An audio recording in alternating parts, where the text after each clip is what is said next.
Hello, my name is Irena Kofman and I'm a director of keyboard studies at Florida Atlantic University. Thank you for watching my performance. Hi, I'm Kevin Wilt. I'm chair and composer in residence at Florida Atlantic University. I'm the composer of Temperamental Études, which you're about to hear. The title has a double meaning. Temperament, of course, meaning mood. Each of the 5 movements of this piece has a very different mood to it, but it also alludes to the idea of temperament, tuning, interval. Each movement of this piece is based on a different interval. The first movement, the Prelude in seconds, is major and minor seconds. It's very dissonant and very crunchy and very textural. The second movement is the Impromptu in sevenths, major and minor sevenths. It's a bit more lyrical, it's a bit more atmospheric. The third movement is the chase scene in octaves. Chase scene meaning like a chase scene in a movie, is very rhythmic, very energetic. The fourth movement is the Nocturne in fourths and fifths. The fourth and fifth, of course, being inverted counterparts of the same interval. It is more lyrical, much like you would expect a nocturne to be. The last movement is the dance in thirds and sixths. It's the most rhythmic, it's the most energetic, and perhaps the most conventional texture of all the movements of the piece, which is kind of a general theme throughout the piece. The first movement is very abstract, somewhat unusual, very dissonant, very textural. The last movement is perhaps much more conventional, and there's really a straight line from the beginning to the end of the piece, going from one type of music, one type of texture to the other. So I hope you enjoy.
Kevin, may I ask you some questions about these pieces? First of all, thank you so much for writing them. I enjoyed learning, playing, recording, living with them during hurricanes, during the greatest time of the sun and pleasure in It South was my Florida. pleasure. I'm glad you enjoyed performing them.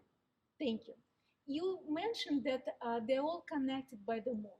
Can you expand on it? Well, the five movements, I think when you assemble them together, they each have a different mood, but as you and I sort of discovered through performances of the piece and through recording it, that playing them together as a set in order, you do really go from what is a very dark, gritty kind of mood to ending the piece with something that is very light and energetic and peppy. And so having that through line through the piece was important to me. But because each movement is based on a different interval, it was important to me to explore, maybe not completely comprehensively, completely thoroughly, because each movement is only a couple minutes long, but to explore the different kinds of moods that each interval was capable of.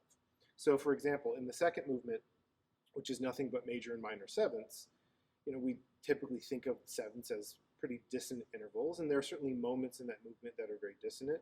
But to me, the seventh also has the potential for being extremely lyrical and extremely expressive. And so there are moments in that movement that do that too. I think the same thing in the last movement. We think of thirds and sixths as being consonants, but there are moments where, paired with the rhythmic energy of that movement, things do get quite dissonant. So by playing with what each of those intervals was capable of, gave me a way to shape the mood of each movement, because none of these intervals to me seemed to be one-dimensional, and I didn't want the mood of each interval, or of each movement rather, to be one-dimensional either. Right, thank you, and I enjoyed it actually. It was really, you wrote for the instrument not just a single melody instrument, not just the interval, but its textures and nuances, so and adding the rhythm, so made the difference. When you wrote those pieces, and I believe you wrote them in 2009, that sounds about right. Is it right? Yeah. Right. What influenced you to write these pieces? Well, I wanted to write a substantial standalone solo piano piece, which I had not done up until that time. And actually, like you were just mentioning, I wanted to explore all sorts of different types of textures that the instrument is capable of. I mean, there's no shortage of piano music that is right hand and left hand. Right, music, and right? actually I appreciate it very much. The world has a lot of that. Right. And that's not to say it's a bad thing, but that was particularly something I wanted to not avoid, but move beyond a little bit in this piece. So trying to, like I looked at a handful of pieces, probably namely the Copeland piano variations, which is similar in the same sense of that's very much not melody in the right hand, chords in the left hand kind of piece at all. And so exploring those kinds of textures, what the piano was capable of, was a big thing that I wanted to do in this piece. But like I said, at that time in my life when I wrote the piece, one of my big goals was I had written lots of piano parts in orchestra and band pieces, and I'd written lots of chamber music with piano, but never a big substantial solo piano piece. That's what I wanted to do with this one. Do you have any plans to write another solo piece? I mean, maybe someday. Piano is my primary instrument, but practicing piano was never my favorite thing in the world.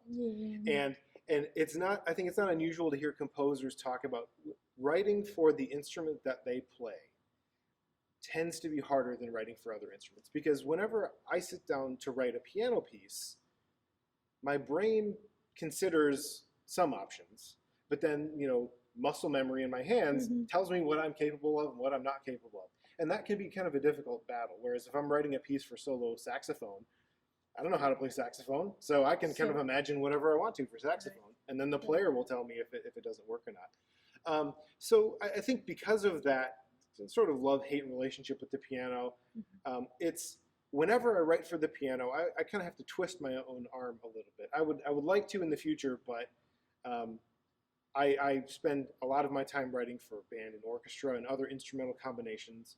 that much like the last question that you asked about this piece, I think I would want to go back and write another solo piano piece if there was a similar goal, which was with this piece, it was I want to explore the different kinds of textures that the piano can do. I want to write something that goes beyond just melody in the right hand, chords in the left hand. And if someday, some other goal of what do I want to do with the piano, what ways do I want to try to push the piano, if that kind of goal popped in my head, I would probably write another piano piece. Good. Yeah. I hope so.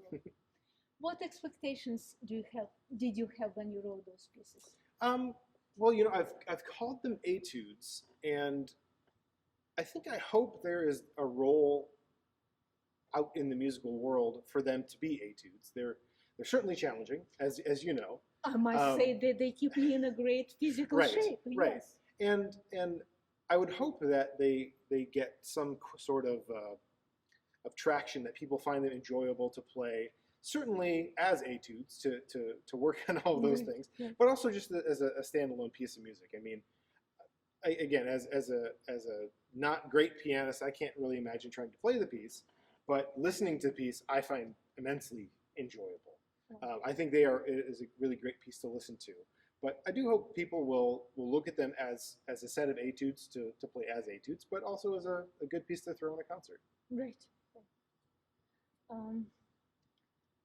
What I would like to know this time, what is your favorite Etude? Which one do you like the most?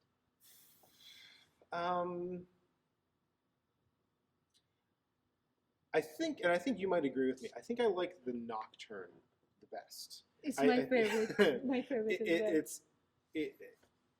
To me, it has the most interesting blend of lyricism and more conventional textures, as well as some of the more atmospheric, non-pianistic things that you find in the piece. Whereas movements at the beginning have a lot of one, not the other, and then maybe the last movement has a lot of the other, not so much one. There's also a moment in the middle of the second movement that is almost this really slow, soft, almost lullaby kind of thing. Just as a group of I think it's 10 or 14 measures, something like that. No. I really love it. Me too. But Me too. I love that part of that movement. But as a whole, I think the fourth movement is probably my favorite. Okay, we agree on it. Yeah. Right, and that moment in the second moment. You know exactly the moment I'm talking about. Right, because there is that bell-like lullaby. Yes. Right. Yeah. So let me ask you. Yes. Because you've now lived with this piece for quite a long time. You started. I don't even recall when I gave you a copy. Hurricane Wilma. Hurricane Wilma. And I thought, okay, it's time to stay at home for 4 days. Cannot leave the house. Time to learn the pieces. So as you were learning the piece and preparing it for the first performance that we did a couple of years ago, right. What did you find to be the biggest challenge? The biggest challenge for me was that it feels, I know it, but motorically, my fingers, in 2 weeks, I open the music and I look at them with the fresh ears, which is wonderful, but the fingers would not move smoothly. So to have a motoric memory in my fingers was the most challenging. So developing that muscle memory. Right, developing that muscle memory, right. Well, and like we were saying, this piece, I imagine, probably uses a lot of muscles that right, these are not the Schubert muscles or the Beethoven muscles. Right, right. Because sometimes it's just where's the logic? I try to figure out, yes, there are intervals, but that flow motion, it took some time. But once I got it, then they are mine. Well, and I hope you found a logic that was in there. I think it's in there somewhere. Yes, I hope it's in there. There is logic and there is flowing moment, but it took longer than usual. Sure. Well, and I imagine it's because this piece speaks a slightly different musical language than a lot of solo piano music probably does. What advice would you give to a pianist who opens up that score for the first time, and much like maybe they're stuck in a hurricane, right, or they're trapped in their house for the winter or something, and they say, okay, I really want to dig into this piece. Right. What advice do you have? Be patient. Be patient. Be patient. Just allow yourself to be with those pieces. Don't just make a quick decision. Yeah. Be patient. Be patient, and of course, be forgiving of the composer wherever you can. Well, you accommodated me. There was one spot that just was unbearable to handle. So, and you allowed me to move right hand one octave lower. That's right. That's right. Right. So you accommodated. So this, of course, is one of many pieces of new piano music that you've played throughout your career.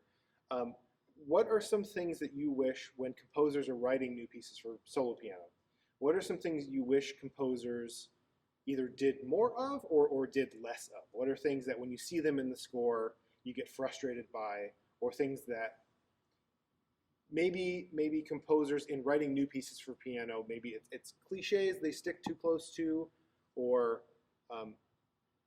even fresh ideas, or what are those things that you wish you saw composers doing more of with this, just as, not in chamber music necessarily, just as a solo instrument? Right. We discussed it already, and you mentioned it, that you were aware, and I wanted the piece that not just melody and accompaniment, but you're aware that this is the most beloved and the most beautiful instrument to me, that I can play with nuances, with the colors, with the rhythms, with the pedaling, with the sounds. And so that's the most important part, that I can demonstrate my instrument not as a single melody instrument, but a variety of details and nuances. So that I appreciate the most. You ask what frustrates me. Just recently I've got a score, and it's handwriting score of the modern music. Sure. That's very challenging. That's very difficult. I think with any kind of ensemble or anything I'm writing for, making sure the engraving is really clear, it's crucial, because engraving that's not great can make easy music really difficult to play, and really good engraving can make difficult music much easier to put together. And I want to say, to thank you for your engraving, for your score, because there are so many details. It gives so many directions, and it's very clear on the page, perfect terms. So thank you. Yes, excellent. Beautiful. Well, thank you for tuning in for Irena's performance of the Temperamental Etudes. I hope you enjoyed this piece. Thank you.